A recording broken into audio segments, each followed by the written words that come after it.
Hey guys, we have 4 divided by 4 plus 4 minus 4 multiply 4. 4 divided by 4 equals 1 plus 4 minus 4 multiply 4. Now 1 plus 4 equals 5 minus 4 multiply 4. Now 5 minus 4 equals 1 times 4. Now 1 times 4 equals 4. This is not correct answer, guys. Follow the order of operations. We use PEMDAS rule.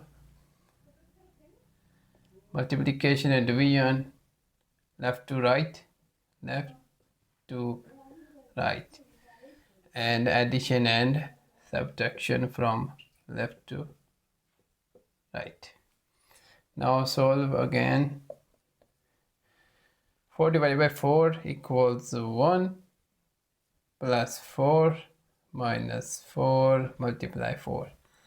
Now multiply first. 1 plus 4 minus 4 times 4 equals 16. Now plus, then minus. 1 plus 4 equals 5 minus 16. Now 5 minus 16 equals minus 11. This is the answer.